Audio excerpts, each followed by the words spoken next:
Good morning students, my name is Mahendra Sharma. I will teach you biology.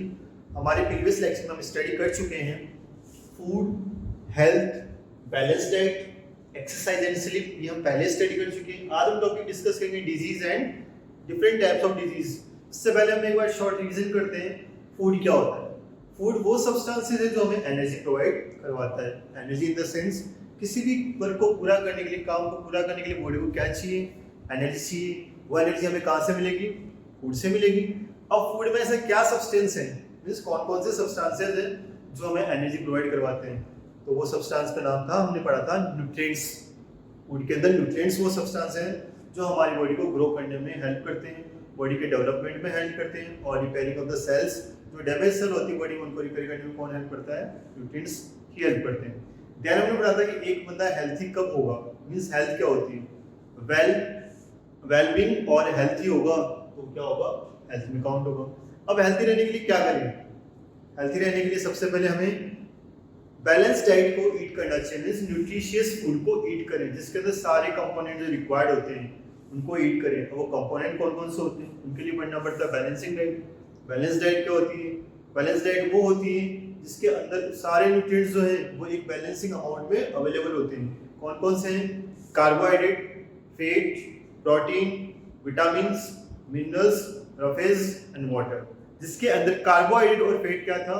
वो हमें energy giving का काम करते हैं। मीन्स कार्बोहाइड्रेट फैट से बॉडी को एनर्जी मिलती है जिससे क्या होता है वर्किंग करने में हम लोग उसको यूज करते हैं। प्रोटीन बॉडी बिल्डिंग का काम करती है, प्रोटीन से बॉडी बिल्ड कर सकते हैं। नेक्स्ट मिनरल्स और विटामिन क्या करेंगे? बॉडी के लिए हेल्प करते हैं, फिटनेस को मेंटेन करने के लिए, ग्रोइंग करने के लिए, और क्या करते हैं? डिजीज से बचाने में कौन हेल्प करता है? विटामिन्स हेल्प करते हैं। इस तरह से हमने चैप्टर को यहाँ तक स्टडी किया था। फिर स्टडी करते हैं एक्सरसाइज और स्लीप।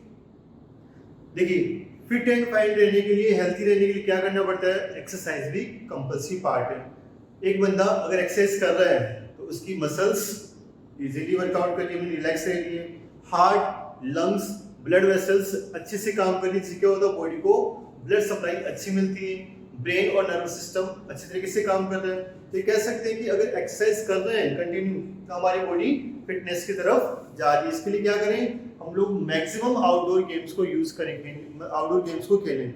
इंडोर गेम्स खेल रहे हैं उसके अंदर क्या हो रहा है? हम लोग फिजिकली एक्सरसाइज नहीं कर पा रहे। देन हमने स्टडी किया स्लीप के लिए। एक ह्यूमन बीइंग को जो कंप्लीट डे में वर्कआउट करता है तो उसको क्या होता है? एनर्जी धीरे धीरे कंज्यूम होती है। तो उस एनर्जी को फुलफिल करने के लिए क्या चाहिए? बॉडी को वापस रेस्ट चाहिए। वो रेस्ट कब मिलेगा? जब हम लोग स्लीप करते हैं। अच्छी स्लीप अगर होगी, मीन्स अगर हम लोग नाइट स्लीप करते हैं तो क्या होता है? हमारी बॉडी रिलैक्स होती है, मसल्स रिलैक्स होती है, हमारी ब्रीथिंग रेट स्लो होती है, हमारी हार्ट बीट भी स्लो होती है। ये कह सकते हैं बॉडी रिलैक्स हो रही है, मीन्स बॉडी रिकवर कर रही है, अपने आप को रीगेन कर रही है। किस लिए? ताकि नेक्स्ट मॉर्निंग हम लोग उसी फ्लो में वापस वर्कआउट कर सकें। ये कह सकते हैं कि एक फ्रेश माइंड और फ्रेश बॉडी फिर से नए काम को करने के लिए रेडी होती है।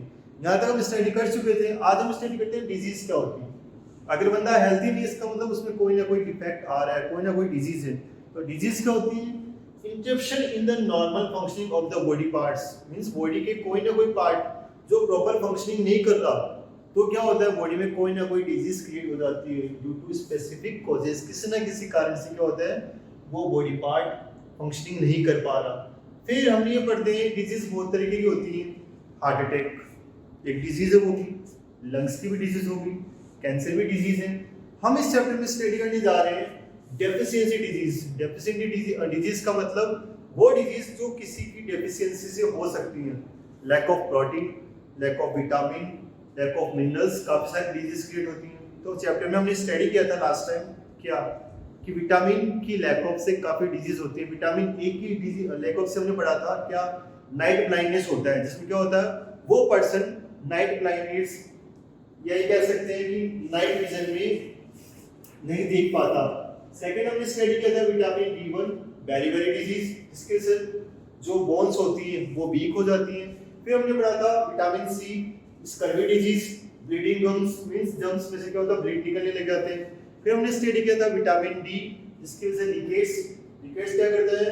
बोन्स काफी सॉफ्ट हो जाती हैं और बैंड होना शुरू कर देती हैं। इसके बाद हमने स्टडी किया था कैल्शियम कैल्शियम की लैक ऑफ से बोन्स और टीथ डिके होना शुरू हो जाते हैं, मींस बोन्स और टीथ दोनों के धीरे धीरे डैमेज होना शुरू हो जाते हैं। फिर हमने पढ़ा था आयोडीन की लैक ऑफ से क्या होता है, कोइटी डिजीज, जिससे क्या होगा, जो थायराइड पोर्शन है यहाँ पे नेक स्वेलो होने लग जाती है। और लास्ट हमने स्टडी किया था आयरन की लैक ऑफ से क्या होगा, ब्लड में लेस होगा, एनीमिया डिजीज क्रिएट हो जाएगी और बॉडी को वीकनेस होना शुरू हो जाती है। तो ये कुछ विटामिन और मिनरल की लैक ऑफ से होने वाली डिजीज थी। आज हम टॉपिक जो डिस्कस करने जा रहे हैं वो है टाइप्स ऑफ डिजीज। देखिए डिजीज को 2 ग्रुप में डिवाइड किए, first communicable disease, second non communicable disease. अब कम्युनिकेबल डिजीज कौन सी होती है? कम्युनिकेबल मींस जो कम्युनिकेट हो सकती है, disease which spread from one person to another person, वो डिजीज जो किसी एक पर्सन से किसी अनदर पर्सन दूसरे पर्सन में इजीली स्प्रेड आउट हो जाती है। अब स्प्रेड आउट हो रही है तो कोई ना कोई तो इसके लिए वेक्टर होगा, कोई तो मीडियम होगा। पर्सन थ्रू द इन्फेक्शन, किसी इन्फेक्शन के थ्रू जा सकता है। इन्फेक्टेड फूड जो हम लोग ईटिंग कर रहे हैं वो इन्फेक्टेड हो, इन्फेक्टेड वाटर हो सकता है, और साथ ही साथ कुछ इंसेक्ट्स भी होते हैं, उनके थ्रू क्या होता है, ये इन्फेक्ट कर जाता है और एक पर्सन से दूसरे पर्सन के अंदर ये कह सकते हैं ट्रांसफर हो सकता है। This is communicable disease. Example है इसका कोलेरा, और भी काफी सारे एग्जाम्पल हम देखते हैं, मलेरिया हुआ, जॉन्डिस हुआ, डेंगू हुआ, इन्फ्लुएंजा हुआ। These are the examples of communicable disease. Then second हम स्टडी करते हैं second hand non communicable disease. देखिए कम्युनिकेबल में क्या था, जो एक पर्सन से दूसरे पर्सन में स्प्रेड आउट हो रहा है, ठीक है। नॉन कम्युनिकेबल क्या था, disease which can not spread out from one person to another person. इसका मतलब वो डिजीज जो किसी एक रिमेन पर्सन में ही रहती है। मान लीजिए किसी एक पर्सन के अंदर कोई डिजीज है, कोई भी डिजीज हो सकती है, वो लाइक डायबिटीज हो सकती है, कैंसर हो सकता है। अब वो किसी एक पर्टिकुलर पर्सन में है, इसका मतलब ये थोड़ी ना कि वो उससे आगे किसी और में स्प्रेड आउट हो सकता है, नहीं हो सकता ना। इसलिए उसको क्या कहते हैं हम लोग, non communicable disease. Disease which cannot pass from one person to another person is known as non-communicable disease. Example cancer, diabetes, heart disease और ऐसी काफी सारी डिजीज हैं जो ब्लड के through one person to another person में effect करती है, वो होती है कम्युनिकेबल। और नॉन कम्युनिकेबल होती है जो एक रिमेन पर्सन में रह जाती है, वो होती है नॉन कम्युनिकेबल, ठीक है। This is communicable and non communicable disease. फिर स्टडी करते हैं कम्युनिकेबल और नॉन कम्युनिकेबल क्या होता है। डिजीज जो इजीली या वन पर्सन से अनदर पर्सन में स्प्रेड आउट कर जाती है through the infection, through the water, through the infected food, these are called communicable disease.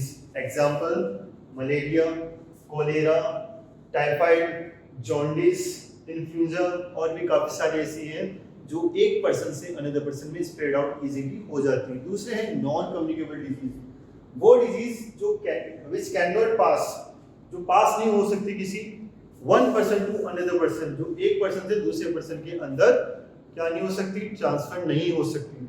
ऐसे डिजीज कौन कौन सी हैं, कैंसर हुआ, हार्ट डिजीज हो सकती है, लंग्स डिजीज हो सकती है, और क्या है यहाँ पे कैंसर है, डायबिटीज है। These are the examples of non communicable disease. अगले वीडियो में हम देखेंगे कि ये डिजीज स्प्रेड आउट कैसे होती है। Thank you.